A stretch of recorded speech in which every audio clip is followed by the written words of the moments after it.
Sebelum ceritanya dimulai, silakan tulis di kolom komentar dari daerah mana saja teman-teman yang menonton cerita ini. Dan jangan lupa like dan subscribe, agar channel Cerita Ar bisa terus berkembang dan mempersembahkan cerita yang terbaik. Pagi itu, sinar matahari menerobos lembut melalui jendela besar ruang keluarga. Tirai tipis berwarna krem bergoyang pelan terkena angin dari pendingin ruangan yang menyala sejak subuh. Mei berdiri di depan meja makan panjang, menata piring demi piring dengan rapi. Tangannya cekatan, seakan setiap gerakan sudah menjadi rutinitas yang melekat di tubuhnya. Aroma roti panggang bercampur dengan harum kopi hitam memenuhi udara, memberikan kesan hangat dan nyaman. Mei mengenakan gaun rumah sederhana berwarna biru muda. Rambut hitam panjangnya terikat rapi ke belakang. Wajahnya tampak segar meskipun ia sudah bangun sejak jam 5 pagi. Senyuman tipis menghiasi bibirnya setiap kali ia melirik jam dinding, memastikan semua sudah siap sebelum suaminya turun dari kamar. Dari lantai atas, langkah kaki terdengar menuruni tangga. Gunawan muncul dengan kemeja kerja rapi berwarna putih, dasi biru yang sudah terikat di lehernya, dan jam tangan mewah melingkar di pergelangan tangan kiri. Postur tubuhnya tegap. Wajahnya menunjukkan kepercayaan diri seorang pria yang terbiasa mengambil keputusan besar. "Pagi, Mei," sapa Gunawan sambil menarik kursi dan duduk. "Pagi juga," jawab Mei lembut, kemudian meletakkan secangkir kopi di hadapan suaminya.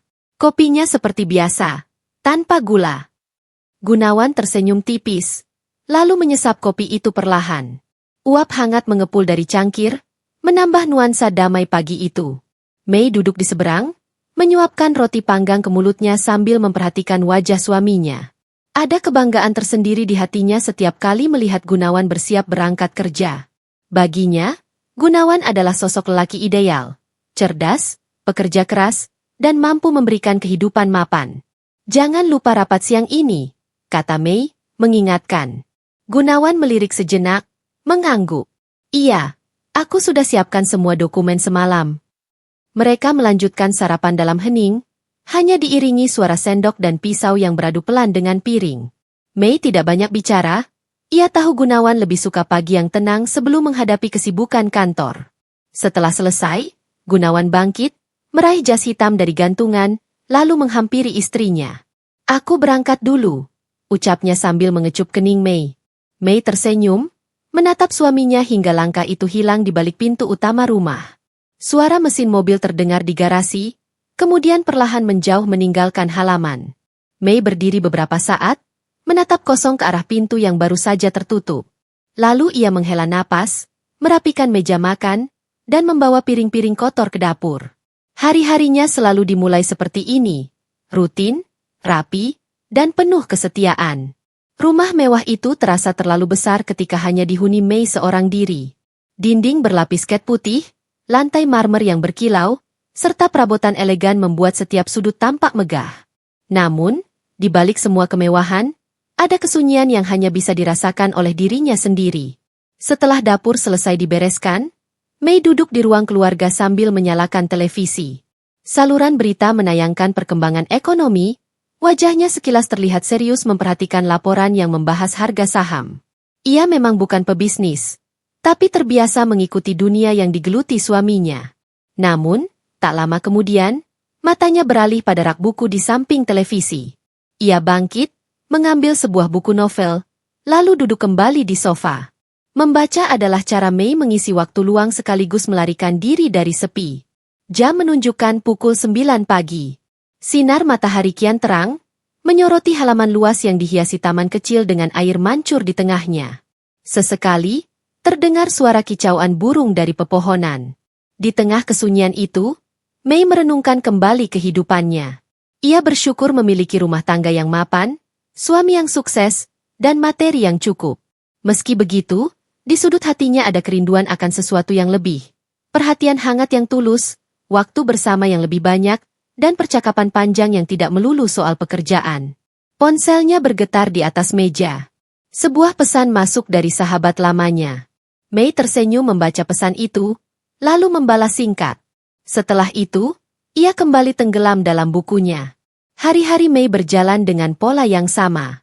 Bangun pagi, menyiapkan sarapan, membereskan rumah, lalu mengisi waktu dengan membaca, menonton televisi, atau sekadar berjalan-jalan di taman kecil belakang rumah. Sesekali ia menghadiri acara sosial atau berkumpul dengan teman-teman arisan. Namun, sebagian besar waktunya dihabiskan sendiri. Bagi orang luar, kehidupan Mei mungkin terlihat sempurna. Wanita cantik yang menikah dengan pria mapan, tinggal di rumah mewah, dan tidak kekurangan apapun. Tetapi hanya dirinya yang tahu betapa sepinya rumah sebesar itu ketika malam datang dan ia menunggu suaminya pulang larut. Malam hari, suara pintu utama terbuka. Gunawan pulang dengan wajah lelah, melepas jasnya dan langsung duduk di sofa. Mei segera menghampiri, membawakan segelas air putih. "Bagaimana rapatnya?" tanya Mei, mencoba membuka percakapan. "Biasa saja," jawab Gunawan singkat, lalu meneguk air itu. "Capek." Mei mengangguk pelan, lalu duduk di sampingnya. "Mau makan sekarang atau nanti?" "Nanti saja. Aku ingin mandi dulu." Percakapan itu berhenti di situ. Gunawan berjalan ke arah kamar mandi, meninggalkan Mei yang duduk sendirian. Hatinya terasa hampa, tetapi ia tetap menahan diri, meyakinkan dirinya bahwa semua itu wajar dalam rumah tangga. Suara alarm dari jam kecil di meja samping tempat tidur berbunyi pelan, mengisi keheningan kamar besar yang bercat putih dengan langit-langit tinggi. Mei membuka mata perlahan, menoleh ke sisi ranjang.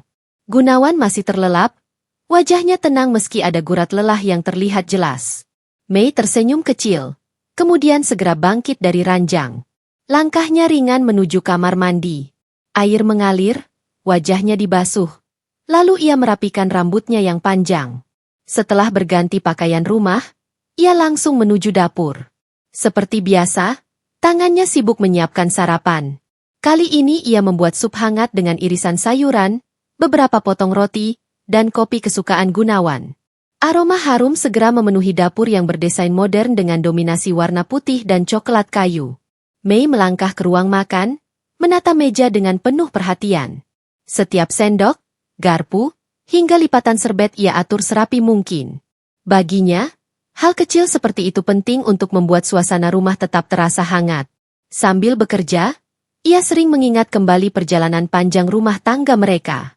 Ia teringat bagaimana dulu Gunawan merintis karir dari bawah. Saat itu, mereka masih tinggal di rumah kontrakan sederhana dengan atap bocor ketika hujan deras. Mei yang mengurus hampir semua kebutuhan rumah tangga, sementara Gunawan sibuk bekerja hingga larut malam. Mei tidak pernah mengeluh, justru selalu menyemangati suaminya. "Kamu pasti bisa, Wan. Aku percaya." Kata-kata itu dulu selalu ia ulangi setiap kali Gunawan hampir menyerah. Kini, semua pengorbanan itu seakan terbayar dengan kehidupan yang mapan. Namun, Mei tetap memilih sederhana dalam sikap. Ia tidak terbiasa berpesta berlebihan atau menghambur-hamburkan uang. Baginya, kebahagiaan bukan hanya soal materi, melainkan kebersamaan. Suara langkah terdengar dari tangga. Gunawan turun dengan kemeja rapi, dasi yang sudah terikat, dan wajah segar setelah mandi. Mei menoleh, menyambutnya dengan senyum hangat. "Pagi, Wan," ucapnya lembut. "Pagi," jawab Gunawan singkat, lalu duduk di kursi. Mei segera menuangkan sup ke dalam mangkuk, meletakkan roti di piring, lalu menaruh kopi hangat di hadapan suaminya. Gunawan makan dengan tenang, sesekali menyesap kopi. Mei duduk di seberang, memperhatikan dengan pandangan penuh kasih. "Kamu ada jadwal pulang malam lagi?" tanya Mei hati-hati. "Mungkin, ada beberapa rapat tambahan," jawab Gunawan tanpa menoleh. Mei hanya mengangguk. Ia sudah terbiasa mendengar jawaban itu. Walaupun hatinya ingin protes, ia memilih diam. Baginya, mendukung pekerjaan suami adalah bentuk cinta yang paling nyata. Selesai sarapan, Gunawan segera berangkat. Mei mengikuti sampai depan pintu, melambaikan tangan ketika mobil mewah itu keluar dari garasi.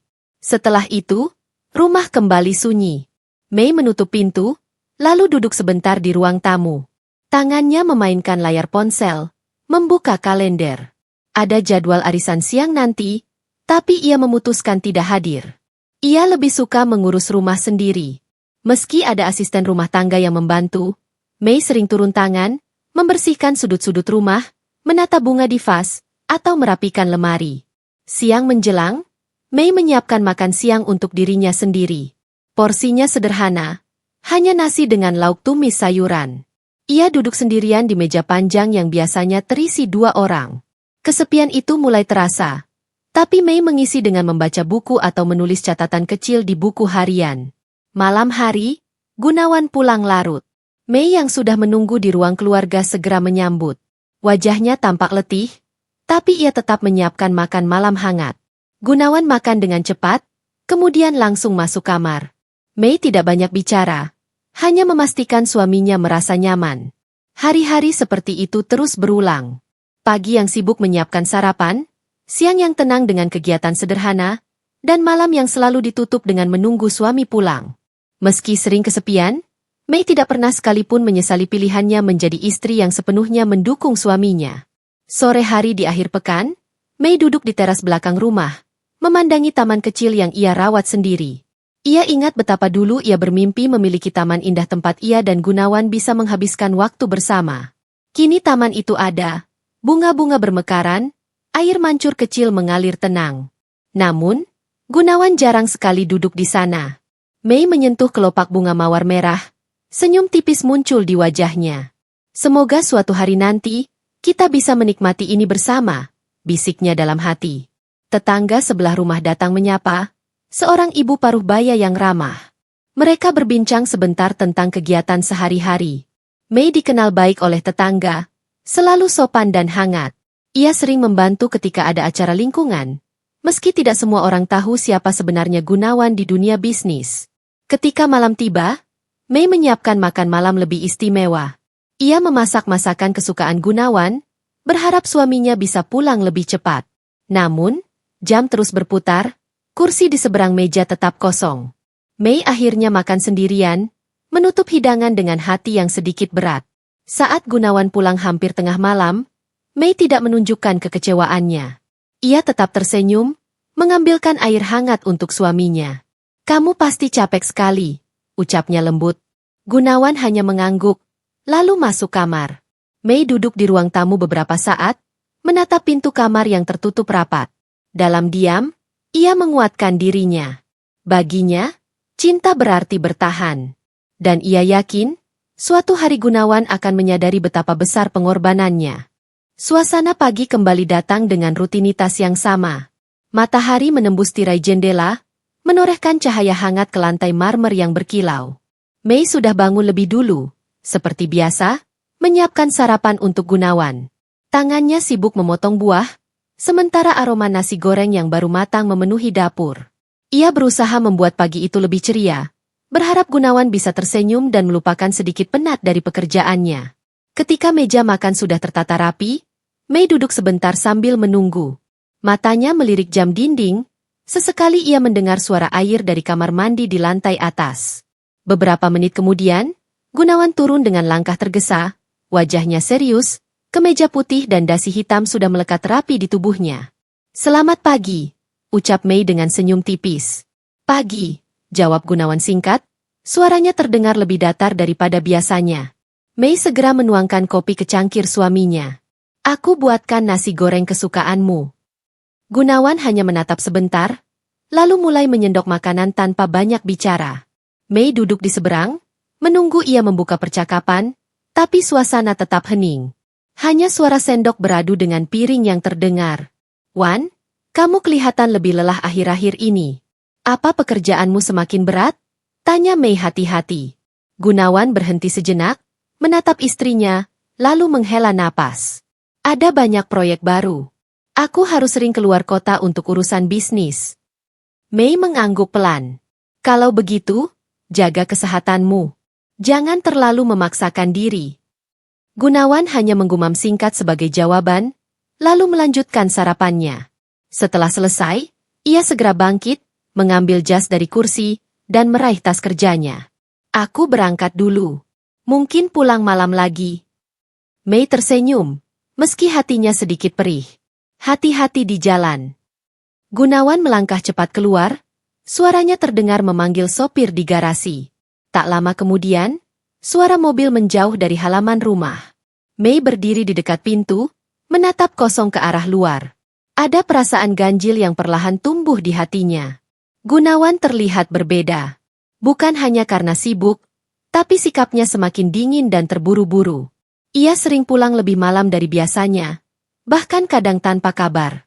Hari itu, Mei memutuskan menghabiskan waktu dengan merapikan kamar kerja Gunawan. Rak penuh dokumen ia bersihkan dari debu, meja kayu besar ia lap dengan kain halus. Ketika sedang menata laci, matanya sekilas menangkap secari kertas kecil yang terselip. Sebuah nota pembayaran restoran mewah di pusat kota. Alis Mei mengernyit. Tanggal pada nota itu menunjukkan minggu lalu, malam saat Gunawan bilang ada rapat mendadak. Ia berusaha menenangkan pikirannya. Mungkin Gunawan memang bertemu rekan bisnis di sana. Namun, ada kegelisahan kecil yang sulit ia abaikan. Sore harinya, Mei duduk di ruang tamu sambil membaca majalah. Telepon rumah berdering. Ia segera mengangkat. Suara sahabat lamanya terdengar di seberang, bercerita panjang lebar tentang kegiatan sosial yang sedang mereka rencanakan. Di tengah obrolan, sahabatnya sempat berkata, "Aku kira kemarin kamu ikut Gunawan makan malam di restoran. Aku sempat melihatnya dari jauh, dia tidak sendiri." Mei terdiam sejenak, wajahnya menegang. Ia berusaha terdengar tenang, menjawab seadanya, lalu menutup telepon. Hatinya berdetak lebih cepat, pikirannya kacau. Ada rasa curiga yang mulai mengakar, meski ia masih mencoba mengusirnya. Malam tiba, Gunawan pulang lebih larut dari biasanya. Wajahnya tampak lelah, tapi juga ada sisa-sisa senyum samar di bibirnya. Mei menyambut seperti biasa, menyiapkan makan malam hangat. "Kamu makan dulu?" tanyanya lembut. "Tidak usah banyak-banyak, aku sudah kenyang tadi," jawab Gunawan sambil melepas dasi. Mei tercekat mendengar jawaban itu. Ia tersenyum paksa, lalu mengangguk. "Baiklah, aku siapkan teh hangat saja." Ia masuk ke dapur, tangannya sedikit gemetar saat menuang air ke dalam cangkir. Hatinya penuh tanya, tapi bibirnya terkunci rapat. Mei tidak ingin membuat suasana tegang. Ia memilih diam, menunggu waktu yang tepat untuk mencari tahu kebenarannya. Beberapa hari berikutnya, sikap Gunawan semakin berubah. Ia sering membawa ponselnya kemana-mana, tidak lagi meninggalkannya di meja seperti dulu. Bahkan ketika mandi, ponsel itu selalu ia bawa ke kamar mandi. Mei mulai merasa ada jarak yang semakin lebar di antara mereka. Suatu malam, ketika Gunawan tertidur lelap, Mei diam-diam mendekati meja kecil di samping ranjang. Ponsel suaminya tergeletak di sana. Tangannya ragu, jantungnya berdegup kencang. Namun, sebelum ia sempat meraihnya, Gunawan berbalik dan menggenggam ponsel itu erat meski dalam tidur. Mei terkejut, lalu mundur perlahan, kembali ke sisi ranjangnya. Malam itu ia tidak bisa tidur. Matanya menatap langit-langit kamar, pikirannya penuh dengan tanda tanya. Keesokan harinya, Mei menemani acara arisan di rumah tetangga. Beberapa ibu sibuk membicarakan gaya hidup dan restoran baru di kota. Tiba-tiba, salah satu dari mereka menyebut nama Gunawan. "Aku sempat lihat Pak Gunawan di pusat perbelanjaan minggu lalu. Dia kelihatan sedang terburu-buru. Sepertinya bersama seseorang." Mei tersenyum tipis, mencoba menutupi kegelisahannya. Ia tidak bertanya lebih jauh, hanya mendengarkan sambil menahan diri. Sepulang dari arisan, pikirannya semakin kacau. Potongan demi potongan informasi terasa seperti puzzle yang belum lengkap.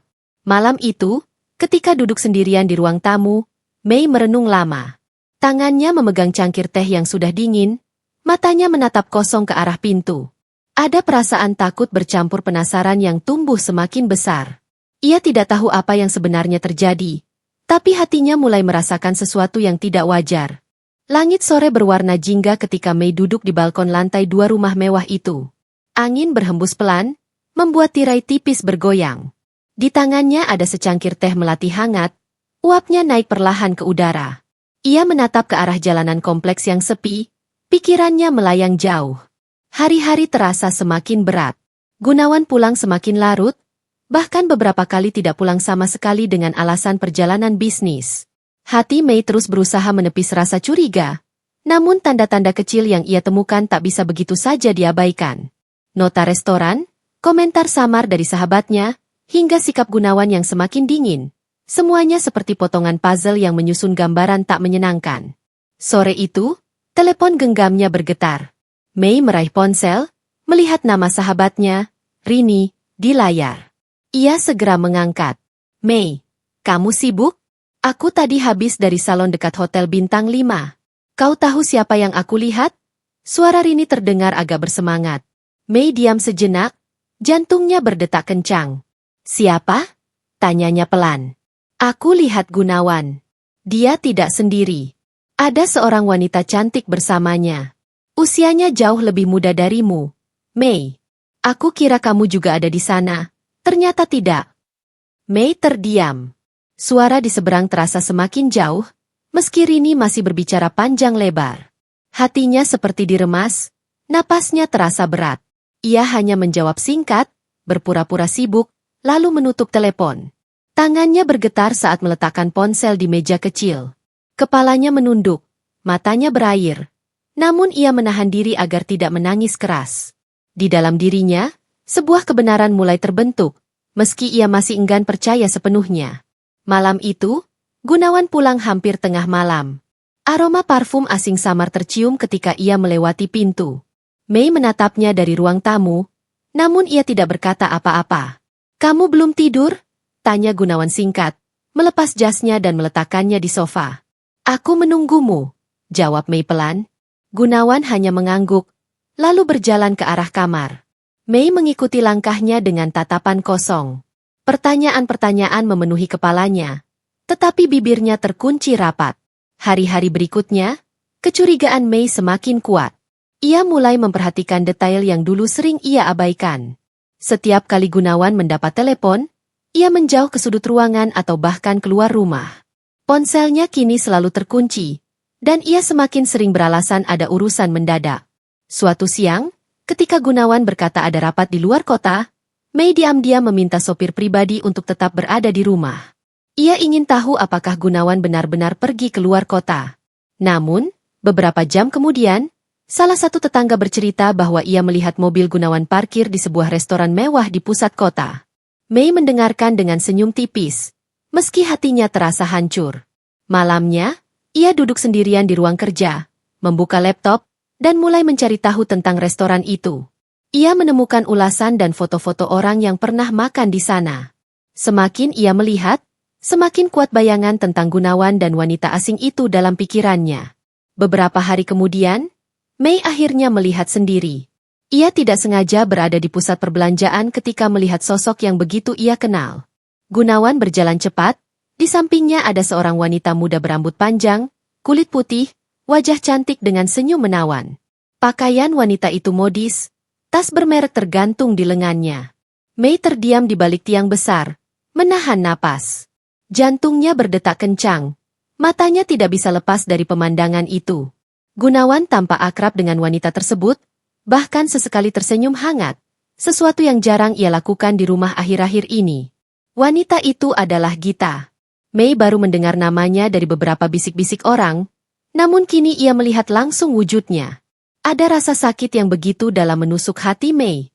Semua pengorbanan, semua kesetiaan yang ia berikan selama ini, seolah tidak berarti apa-apa. Mei bergegas pergi sebelum mereka sempat melihatnya.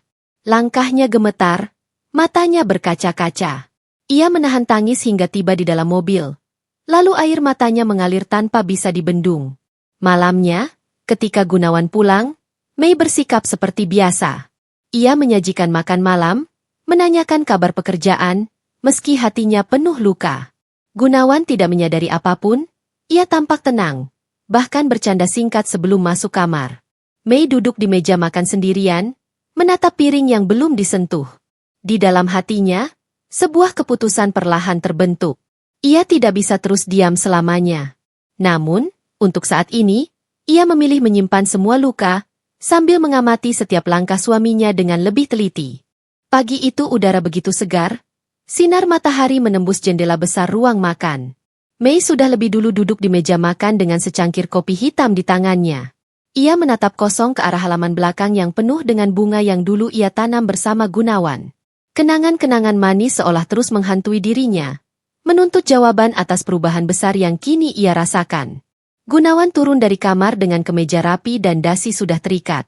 Ia tampak bersemangat, berbeda jauh dengan wajah lelah yang sering ia bawa pulang malam-malam sebelumnya.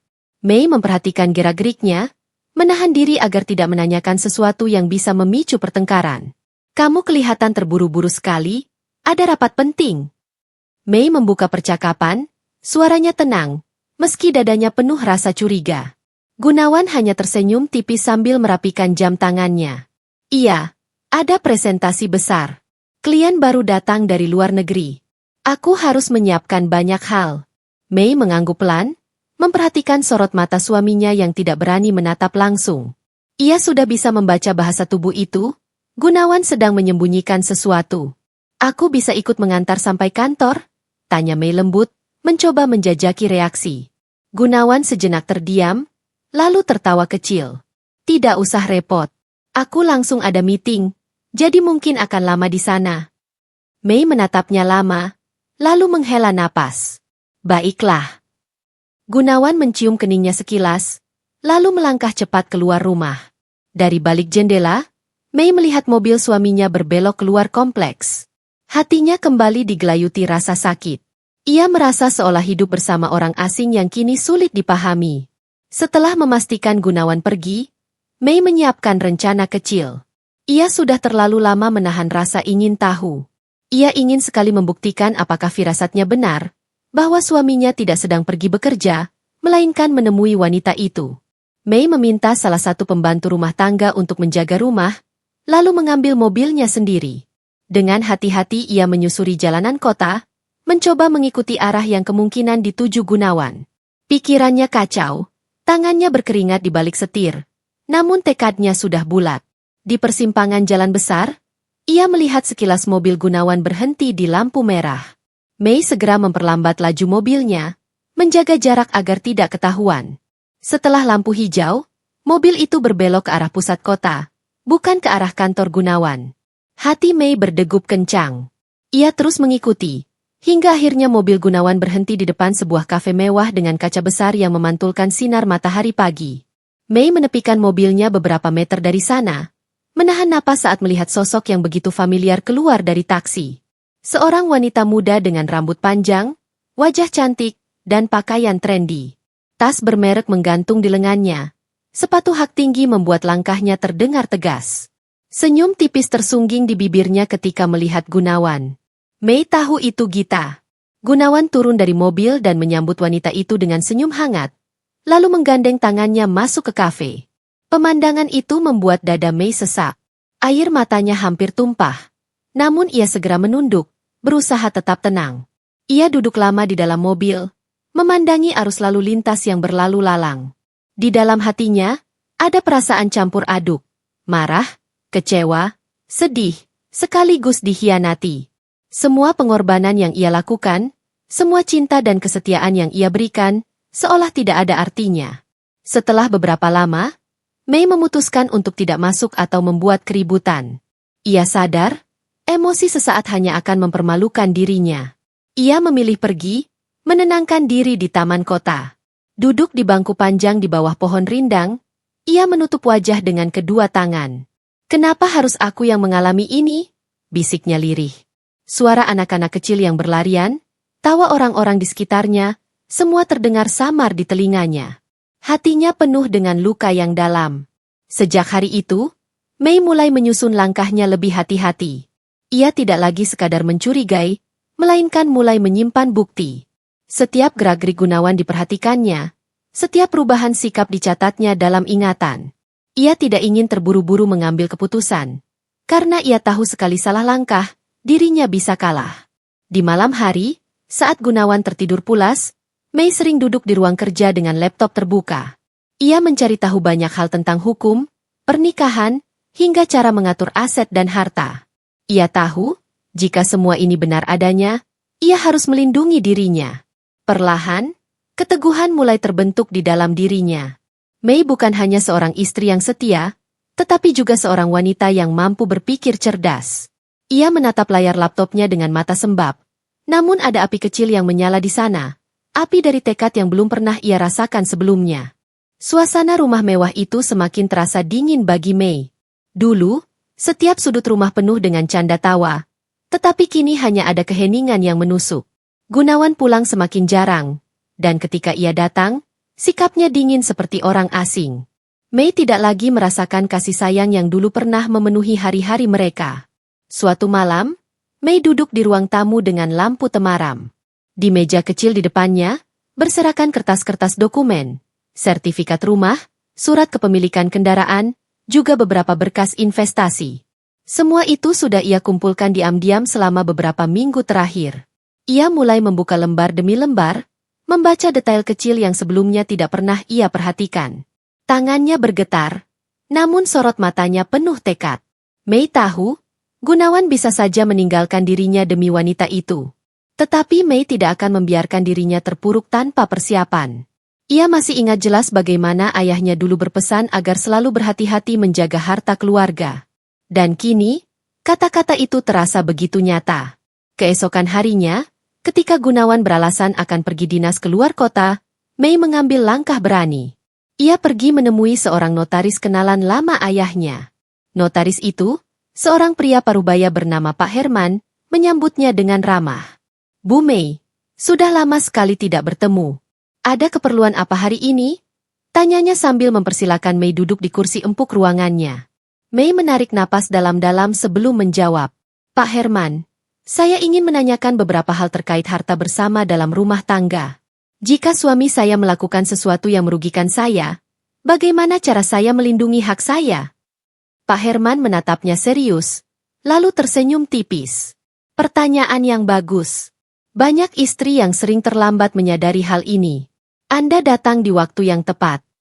Ia lalu menjelaskan panjang lebar tentang aturan hukum, tentang hak istri, serta bagaimana cara mengamankan aset agar tidak bisa begitu saja dialihkan oleh suami tanpa persetujuan. Mei mendengarkan dengan penuh perhatian, mencatat setiap poin penting. Semakin ia mendengar, semakin kuat keyakinannya bahwa ia tidak boleh tinggal diam. Setelah pertemuan itu, Mei mulai menyusun langkah kecil. Ia menyiapkan rekening khusus atas namanya sendiri, memindahkan sebagian dana dari tabungan bersama ke rekening itu dengan alasan kebutuhan rumah tangga. Tidak ada yang curiga, karena semua dilakukan secara rapi dan hati-hati. Di sisi lain, ia juga mulai mencari informasi lebih jauh tentang Gita.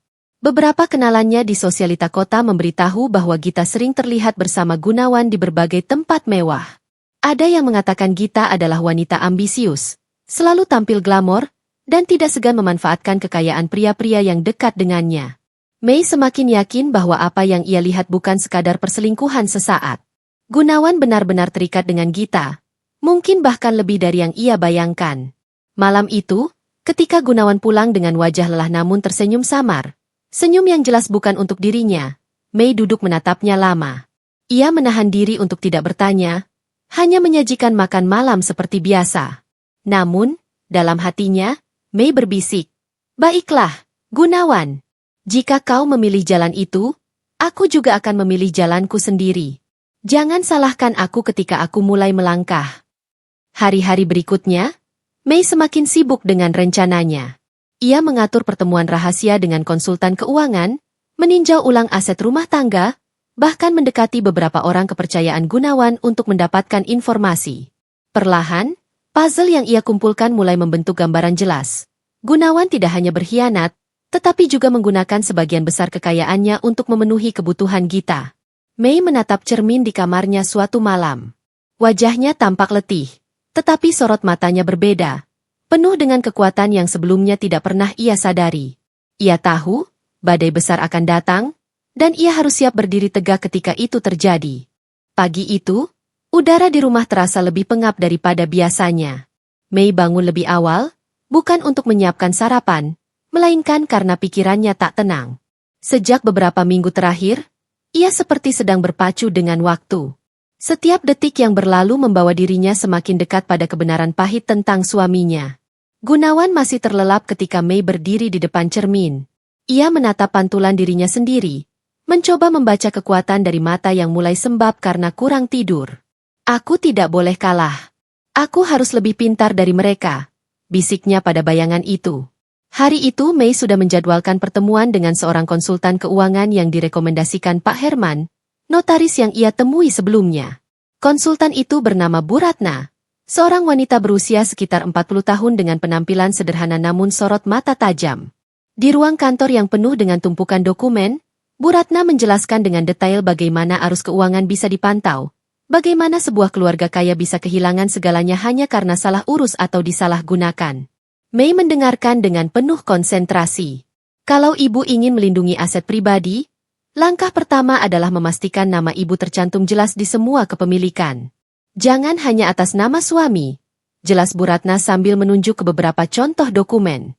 Mei mengangguk perlahan. Sejauh ini, hampir semua aset memang atas nama suami. Saya jarang ikut campur karena terlalu percaya. Bu Ratna tersenyum tipis, seolah paham situasi itu. Itulah kelemahan banyak istri. Mereka menyerahkan semuanya, lalu terlambat ketika tahu sudah ada orang ketiga yang ikut menikmati. Kata-kata itu terasa menohok di dada Mei.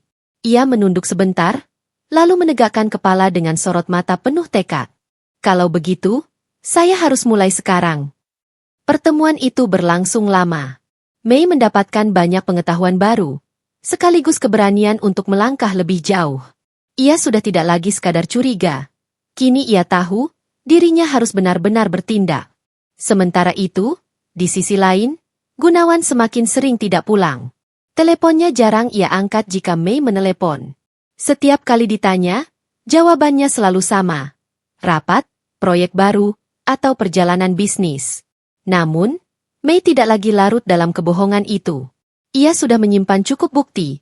Bahkan beberapa kali diam-diam memotret Gunawan bersama Gita dari kejauhan.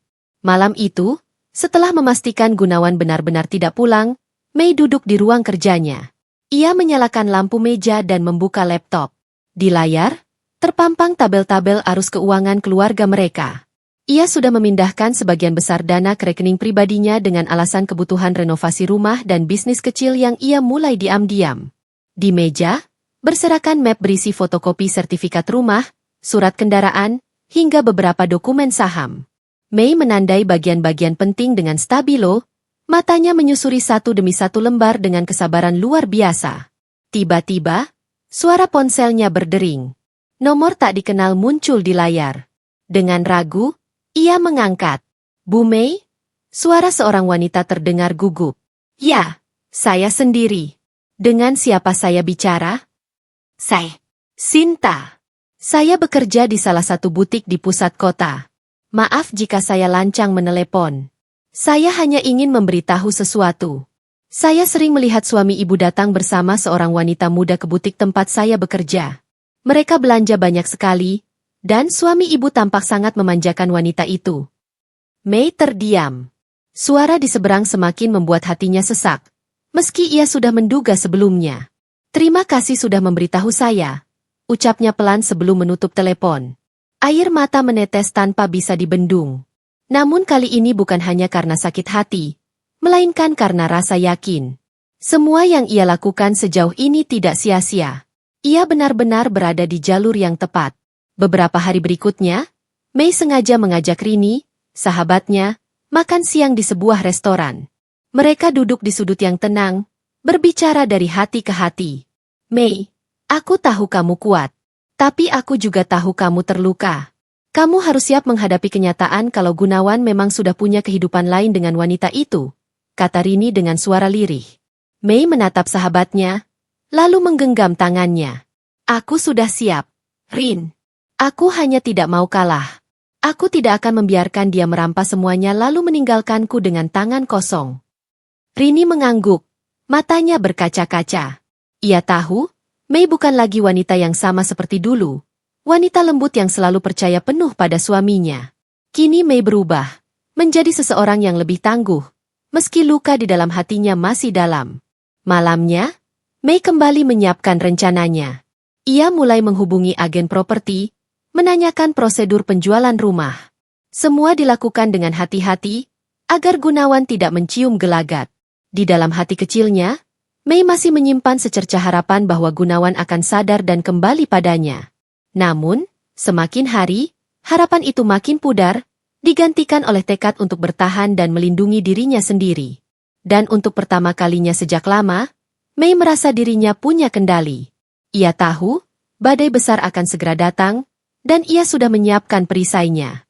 Hari-hari Mei semakin dipenuhi dengan kesibukan yang tidak diketahui Gunawan. Setiap pagi ia tetap berperan sebagai istri yang sabar, menyajikan sarapan dan tersenyum meski hatinya sudah lelah. Namun, begitu Gunawan melangkah keluar rumah, wajahnya berubah tegas, penuh dengan tekad untuk menjalankan rencana yang sudah ia susun. Pagi itu, Mei berkunjung ke kantor notaris Pak Herman untuk kedua kalinya. Ia membawa map berisi dokumen asli kepemilikan rumah dan tanah. Pak Herman menatapnya dengan penuh perhatian, lalu berkata dengan nada serius, "Bu Mei, apakah Anda benar-benar yakin dengan langkah ini? Menjual aset utama keluarga tanpa sepengetahuan suami bukan keputusan kecil. Apakah Anda siap menanggung resikonya?" Mei menarik napas panjang, menatap lurus ke arah Pak Herman. "Saya sudah memikirkannya masak-masak. Saya tahu apa yang saya lakukan. Kalau saya terus diam, semua ini akan habis digunakan untuk wanita itu. Saya tidak bisa membiarkan pengorbanan saya selama ini hilang begitu saja." Pak Herman mengangguk pelan. "Kalau begitu, saya akan bantu. Tapi kita harus lakukan dengan sangat hati-hati. Semua prosedur harus sah secara hukum. Untungnya sebagian besar aset ini memang atas nama Anda bersama." Hati Mei bergetar. Ia tak menyangka keputusannya akan sejauh ini, namun tidak ada jalan kembali. Dengan tangan gemetar ia menandatangani beberapa dokumen yang disodorkan Pak Herman. Sejak saat itu, roda besar mulai berputar, rumah mewah yang selama ini menjadi simbol keluarga bahagia mulai bergerak ke arah penjualan. Di sisi lain, Gunawan sama sekali tidak menyadari apa yang dilakukan istrinya. Ia justru semakin tenggelam dalam dunia barunya bersama Gita. Hampir setiap malam ia menginap di apartemen sewaan yang diam-diam dibayar dengan kartu kredit bersama. Gita selalu tersenyum manis, menuntut liburan, barang mewah, dan gaya hidup yang lebih tinggi. "Sayang, aku bosan di kota ini. Ajak aku liburan ke luar negeri, ya?" pinta Gita suatu malam sambil bersandar di bahu Gunawan. Gunawan mengangguk tanpa banyak pikir. "Tentu, minggu depan kita bisa berangkat. Aku akan atur semuanya." Di balik senyumnya, Gita puas. Ia tahu Gunawan sudah sepenuhnya dalam genggamannya. Sementara itu, Mei bekerja dalam diam. Ia menjual beberapa kendaraan mewah yang jarang dipakai, memindahkan hasil penjualan ke rekening pribadinya. Semua dilakukan dengan rapi, seolah hanya bagian dari perputaran aset biasa. Beberapa karyawan keuangan yang dipercaya Gunawan bahkan tidak curiga, karena semua dokumen terlihat resmi. Namun, setiap kali Mei pulang ke rumah, rasa sesak tak pernah hilang. Ia berdiri di ruang keluarga yang luas, menatap foto pernikahannya dengan Gunawan yang masih tergantung di dinding. Senyum bahagia di foto itu terasa seperti ejekan baginya sekarang. Suatu sore, Rini datang berkunjung. Mereka duduk di ruang tamu dengan secangkir teh. Rini memandang wajah Mei yang tampak pucat. "Mei, apa kamu yakin bisa menanggung semua ini sendirian? Kamu kelihatan makin kurus, kurang tidur," kata Rini dengan nada khawatir. Mei tersenyum tipis. "Aku tidak punya pilihan, Rin. Kalau aku tidak lakukan ini, aku bisa kehilangan segalanya. Aku hanya ingin memastikan ketika semuanya terbongkar, aku tidak berada di posisi paling lemah." Rini menggenggam tangan sahabatnya itu erat-erat. "Aku ada di sisimu, Mei. Apapun yang terjadi, kamu tidak sendirian." Malamnya, Mei duduk di balkon, menatap lampu-lampu kota dari kejauhan. Angin malam menerpa wajahnya, membawa rasa dingin yang menusuk. Ia memejamkan mata, membiarkan air mata mengalir pelan. "Gunawan, kenapa kau tega? Kenapa harus seperti ini? Aku sudah rela menyerahkan segalanya untukmu, tapi kau memilih orang lain." Tangannya mengepal, lalu perlahan membuka. Ia tahu dirinya sudah tidak bisa lagi berharap pada cinta yang dulu. Kini yang tersisa hanyalah pertahanan diri, menjaga harga diri, dan memastikan dirinya tidak hancur berkeping-keping ketika badai itu benar-benar datang. Hari demi hari, langkah Mei semakin mantap. Rumah besar itu kini dalam proses penawaran, dan hanya soal waktu hingga pembeli resmi datang. Mei berjalan menyusuri lorong rumah suatu malam, menyentuh dinding-dinding, seakan berpamitan pada kenangan lama. Namun, di balik semua kesedihan, ada semacam kekuatan baru yang tumbuh dalam dirinya. Untuk pertama kalinya dalam hidup, ia merasa mampu mengendalikan keadaan, bukan sekadar korban dari keputusan suaminya. Dan jauh di lubuk hati, ia tahu, semakin lama Gunawan tenggelam dalam dunianya bersama Gita, semakin dekat pula hari kehancuran mereka sendiri. Suasana rumah semakin sepi. Langkah kaki Mei yang menyusuri lantai marmer terdengar menggema, seolah menegaskan bahwa ia kini menjalani kehidupan yang berbeda dari dulu. Tidak ada lagi canda hangat bersama Gunawan, tidak ada lagi percakapan panjang di meja makan. Yang tersisa hanyalah ruang-ruang kosong penuh kenangan yang sebentar lagi akan berpindah tangan. Proses penjualan rumah sudah berjalan semakin cepat. Agen properti yang ia tunjuk melapor bahwa ada beberapa calon pembeli serius. Mei duduk di ruang kerjanya, menandatangani dokumen yang akan mempercepat proses transaksi. Hatinya bergetar, tapi ia berusaha tegar. Rumah ini dulu aku bangun bersama Gunawan. Gumamnya lirih sambil menatap foto rumah yang terlampir di dokumen. Tapi sekarang, biarlah aku yang mengakhirinya. Sementara itu, Gunawan sama sekali tidak menyadari langkah istrinya. Ia justru sibuk mengurus keberangkatan liburan ke luar negeri bersama Gita. Paspor sudah siap, tiket pesawat sudah dipesan, dan hotel mewah di Bali bahkan sudah menanti mereka sebelum terbang lebih jauh ke Singapura. Sayang, aku sudah tidak sabar, ujar Gita manja suatu sore di apartemen mereka. Aku ingin semua orang tahu bahwa aku punya pria sehebat dirimu. Gunawan tersenyum puas, merasa dirinya pemenang. Ia tidak tahu bahwa di belakangnya, Mei sedang menyiapkan kejutan yang jauh lebih besar dari yang ia bayangkan. Hari berganti, dan Mei menerima kabar dari agen properti bahwa rumah sudah resmi terjual. Uang hasil penjualan segera masuk rekening yang ia kontrol sepenuhnya. Malam itu, ia duduk di kamar, menatap bukti transfer di layar laptop. Air matanya mengalir, bukan hanya karena sakit hati, tapi juga karena perasaan lega. Semua ini untuk melindungi diriku, bisiknya pelan. Beberapa hari kemudian, Gunawan dan Gita pulang dari liburan mereka dengan wajah penuh senyum. Namun, senyum itu lenyap ketika mobil mereka memasuki kompleks. Rumah mewah yang selama ini menjadi tempat tinggal Gunawan sudah tampak berbeda. Papan besar bertuliskan, terjual, terpampang di pagar depan. Gunawan keluar dari mobil dengan wajah panik. Apa-apaan ini? Teriaknya. Ia berlari menuju pintu, tetapi gerbang sudah terkunci rapat. Petugas keamanan hanya menatapnya datar. Maaf, Pak Gunawan. Rumah ini sudah bukan milik Anda lagi. Semua surat sudah lengkap dan sah. Pemilik baru akan segera menempatinya. Jelas petugas itu. Gunawan ternganga. Ia menoleh ke arah Gita yang berdiri kebingungan. Tidak mungkin ini rumahku. Bagaimana bisa? Namun, kata-katanya terhenti ketika melihat Mei berdiri di kejauhan, mengenakan gaun sederhana namun anggun. Tatapannya dingin, penuh luka, namun juga penuh kemenangan. Gunawan melangkah mendekat, wajahnya penuh emosi. Mei, apa yang sudah kau lakukan? Mei menatapnya tenang. Aku hanya melindungi diriku. Kau yang memilih meninggalkanku, Gunawan. Kau yang memilih mengkhianati janji kita. Jadi jangan salahkan aku kalau aku mengambil kembali apa yang seharusnya menjadi hakku. Gita menarik lengan Gunawan, berbisik panik. Sayang, bagaimana ini? Kita tidak punya tempat lain. Gunawan terdiam, wajahnya memucat. Semua aset yang selama ini ia kira aman ternyata sudah berpindah tangan. Semua kenyamanan yang ia nikmati bersama Gita kini hilang begitu saja. Mei melangkah pergi tanpa menoleh lagi. Ia tidak perlu berteriak, tidak perlu memaki. Diam-diam ia sudah merampas semua yang paling berharga bagi Gunawan, bukan hanya rumah, tetapi juga harga diri dan rasa aman yang selama ini ia banggakan. Dan malam itu, untuk pertama kalinya, Gunawan dan Gita menyadari bahwa hidup mereka tidak lagi sama. Dari puncak kemewahan, mereka kini berada di tepi jurang kehancuran. Angin malam berhembus pelan menyapu halaman rumah mewah yang kini tak lagi dimiliki Gunawan. Mei berdiri di balik jendela sebuah apartemen baru yang ia sewa, menatap cahaya kota yang berkelip.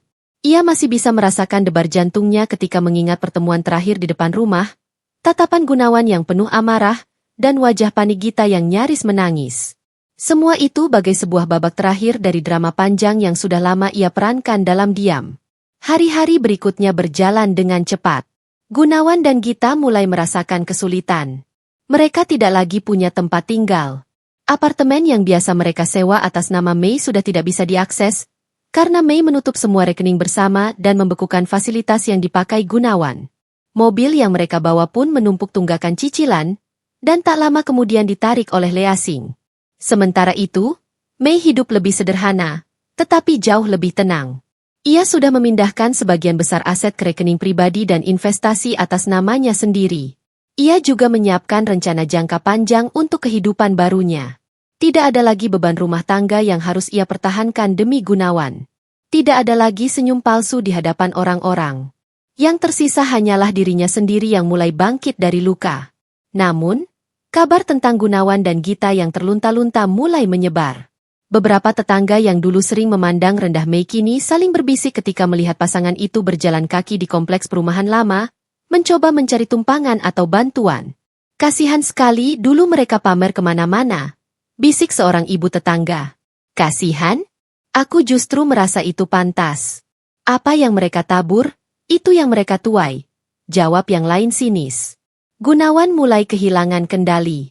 Malam demi malam ia mendatangi Mei, mengetuk pintu apartemen, memohon agar diberi kesempatan. Mei, tolonglah. Jangan begini, kita bisa bicarakan baik-baik. Suaranya parau, matanya memerah. Namun Mei hanya menatapnya datar. Kau sudah memilih jalanmu, Gunawan. Aku tidak akan kembali ke masa lalu. Semua sudah selesai. Di sisi lain, Gita semakin tertekan. Ia tidak sanggup menahan kerasnya hidup tanpa harta. Tas-tas mewahnya terpaksa dijual satu persatu untuk sekadar membeli makan. Riasan wajahnya memudar, tak lagi terlihat seperti wanita glamor yang dulu penuh percaya diri. Gunawan, aku tidak sanggup begini. Kau janji hidupku akan bahagia bersamamu, tapi lihatlah kita sekarang. Tangis Gita suatu malam di pinggir jalan setelah mereka diusir dari kontrakan kecil karena tak mampu membayar. Gunawan hanya bisa terdiam. Ia menyesal, tetapi penyesalan itu datang terlalu terlambat. Semua pintu sudah tertutup.